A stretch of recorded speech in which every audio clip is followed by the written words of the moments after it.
Hello everybody, today I'll be talking about Empress Theodora and her attendants, a piece of art, a Byzantine mosaic from the Church of San Vidal in Ravenna, created around 547 CE.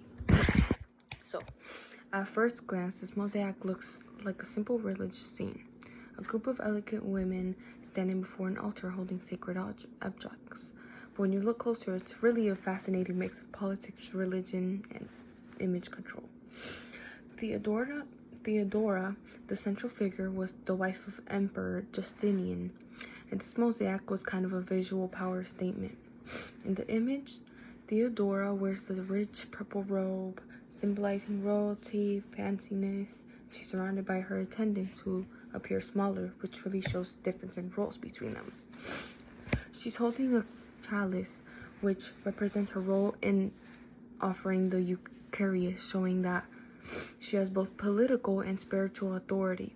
Her crown is decorated with pearls and gems, and even though she's inside of a church, the background is golden and flat, giving a heavenly, timeless quality.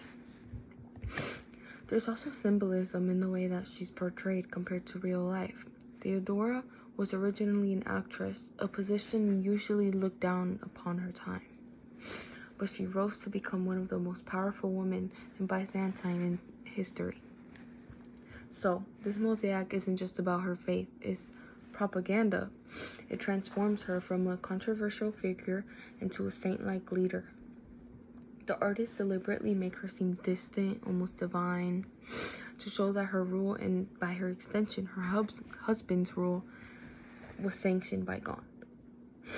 Now, what I really find interesting about this work is how it connects to the modern world, especially the way women in power are portrayed in today's media. When I look at Theodora's mosaic, I can't help but think of the modern celebrities and politicians managing their image through photos, like on Instagram or Facebook or TikTok, and public appearances. Theodora's mosaic was basically her official Instagram post in a way. Carefully curated, designed to present perfection, power, and grace, and she probably didn't look exactly like that in real life, but that didn't matter. What mattered was the image people saw and who she was. We do see similar things today, whether it's a political figure standing in a certain pose to emphasize their power, or around people that may be smaller than them, people editing their pictures to change their voice or show confidence. That same desire to control one's images for influence is still alive.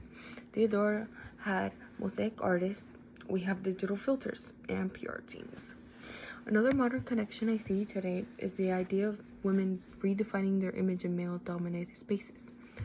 Theodora started from a marginalized background and used intelligence and strategy to become core ruler of the Byzantine Empire.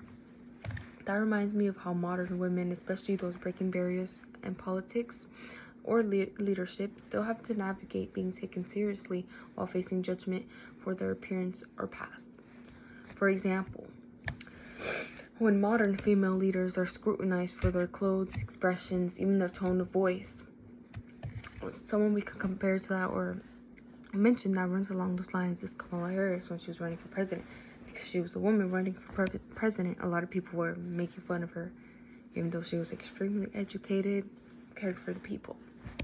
Anyway, to continue, these scenarios very much compared to Theodora's role, where she had to reshape how people viewed her and not let anyone define her.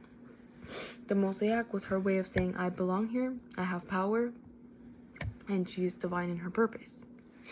It's both a political statement and a personal defense. I also think this mosaic speaks to our obsession with luxury and how we present ourselves. Theodora's jewels and gold and robes represent just not wealth, but the idea that appearance itself can command respect. Today, designer brands and social media aesthetics serve a similar function. We still equate beauty and style with status. What's still fascinating is how timeless this human behavior is. Across 1,500 years, we still use art and imagery. to tell people who we are, or at least who we want them to think we are. So, in a way, Theodora's mosaic makes me reflect on how much thought we put into our social media posts, like to portray ourselves, or how we change our photos, or dress up, our surroundings, just to show individuals an image of ourselves that they may see differently. Just like Theodora, we are all creating our own little mosaics of identity for the world to see. Thank you for listening.